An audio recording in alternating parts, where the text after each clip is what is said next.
Hey everybody, so this is the fourth video lecture on the chapter of stress and health. In this lecture, I want to talk about explanatory styles and maybe get into the topic of coping and what exactly that means. So this is actually a topic that I enjoy talking about because it's kind of confused. People get it confused, right? So the idea of if a glass is half full or a glass is half empty, oh, if you say the glass is half full, you must be an optimist, and that's really not what it means.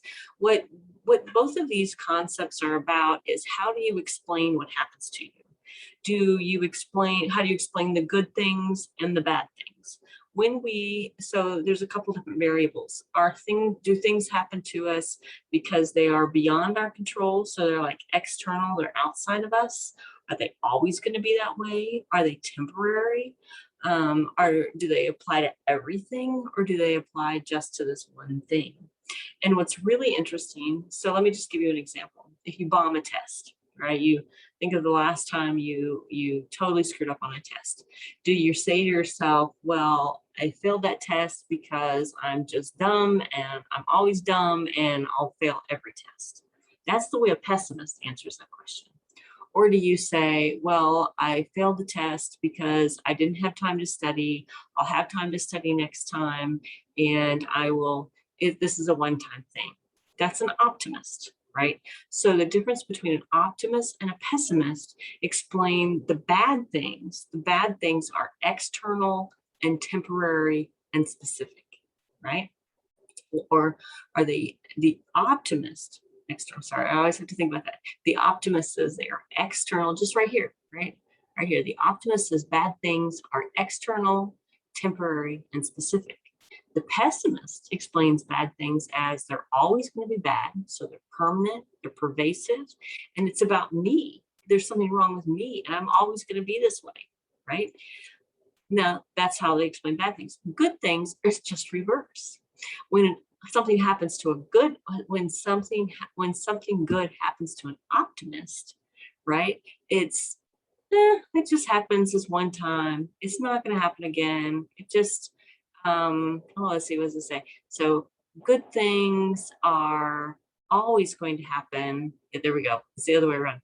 Good things are always going to happen because I'm a good person and good things happen to me. When good things happen to a pessimist, that's right. When good things happen to a pessimist, it's just one thing. It never happens. It's just got lucky, right? So the key, sometimes that scope gets confused, but the key is, do good or bad things happen because of something about you? And are they always going to happen, or are they just temporary, right? I hope that makes some sense. It really isn't the glass is half full, but it's, I think the example I used in one of the quizzes is, think of it as good things are always going to happen. That's the optimist. And bad things only occasionally happen. That's the optimist. For the pessimist, good things aren't ever going to happen. Bad things are always likely to happen, right? Kind of like that. I hope that makes some sense. Okay, so here is just basically a slide that says that one of the things we know about stress and coping is that other people matter. And we are social creatures. We are herd animals. And just as other humans act as a social support for us. But here's interesting, is there are some gender differences. Men and women respond differently to stress. A couple key phrases, I think this might be a quiz question. A couple key concepts is that for women, right, women tend to befriend. So what that means is when women are stressed out, they turn towards other people and they want to help other people. They want to fix it, right? Men tend to fight or flee or freeze, fight, flight, or freeze, right? So think about the last times, maybe this has never happened, but an example that I find works sometimes is the last time there was a tornado in your neighborhood. Where did the men go and where did the women go, right? Women would probably have gone downstairs with the children, and men probably went out to the front porch to stand there and watch it. So men go away from the group, right? They fight I'm not really going to fight the tornado, right? And women turn towards. So women tend and befriend. And men are more likely to fight or to distance themselves, if you will, from the group. And there's been a couple different explanations. I think the ones that make the most sense, the evolutionary psychology explanation says that because of our hormones, women have that oxytocin. We have more of that oxytocin that we talked about probably in chapter 2, right? That during breastfeeding and childbirth, that's the trust hormone. And so men and women, through our evolutionary programming, women turn nurture and men have more testosterone. And so men fight or flee. One of the consequences for this for women especially is something called stress contagion effect.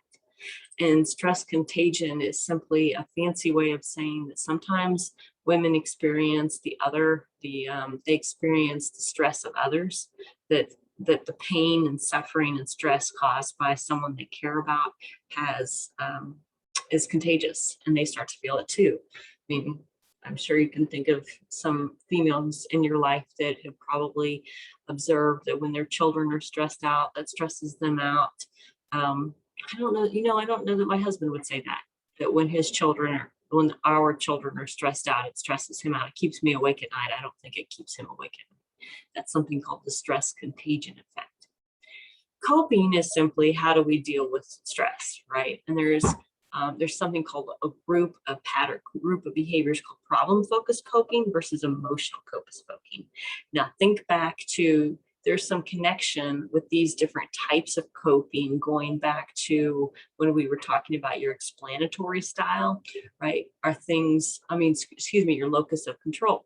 Problem-focused coping means that when something is causing you stress, you want to solve, you want to fix it, you want to change whatever is causing you stress.